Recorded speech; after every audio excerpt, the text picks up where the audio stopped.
గారు నమస్తే sir. Hello, Ambati Rambabu గారిని సతీష్ మాట్లాడుతున్నారు సార్. హలో,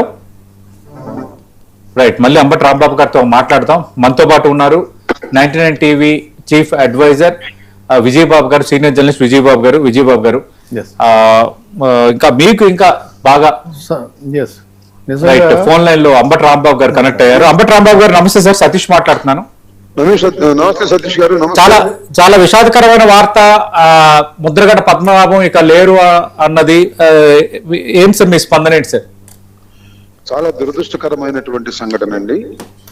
ముద్రగడ పద్మనాభం గారు ఈ రోజు సాయంత్రం హైదరాబాద్ లో మరణించటం చాలా బాధ కలిగించినటువంటి అంశం. ఆంధ్ర రాష్ట్ర రాజకీయాల్లోనే ఒక అరుదైనటువంటి వ్యక్తిత్వం కలిగినటువంటి వ్యక్తి ముద్రగడ పద్మనాభం గారు. ఒక విధంగా చెప్పాలంటే ఆయన ఒక పోరాట యోధుడు. ఆయన రాజకీయాల్లో అనేక సందర్భాల్లో పోరాటాన్ని ఎంచుకున్నటువంటి వ్యక్తి. నియోజకవర్గంలో సమస్యల మీద పోరాటం చేసినటువంటి సందర్భాలు ఉన్నాయి. వంగవీటి మోహన్ రంగారావు గారి మరణానికి ముందు కాపునాడు విజయవాడలో జరిగింది. It is historical Kapunadu meeting. అప్పటి నుంచే కాపునాడుగా అన్ని చోట్ల వ్యాప్తి చెందినటువంటిది కాపులకు సంబంధించి. ఆ రోజున అంతకుముందు తెలుగుదేశంలో ఉన్నాడు ఆయన. తెలుగుదేశం నుంచి రాజీనామా చేసి తన ఎమ్మెల్యే పదవికి కార్పొరేషన్ పదవి ఉన్నప్పుడు నాకు సరిగా గుర్తులేదు, దానికి రాజీనామా చేసి పార్టీ నుంచి బయటకు వచ్చి కాపునాడు సమావేశానికి అటెండ్ అయ్యాడు. అది సెన్సేషనల్ మీటింగ్. రాష్ట్ర చరిత్రలోనే కాపుల మీటింగ్ అంత గొప్పగా జరిగింది. మహానాడు అని ఎన్టీ రామారావు జరిపితే దానికి పోటీగా కాపునాడు అని చెప్పారు కాపులందరూ. దానికి ఆయన న్యూక్లియస్ అయ్యాడు. వంగవీటి మోహన్ రంగారావు గారు జైల్లో ఉన్నాడు.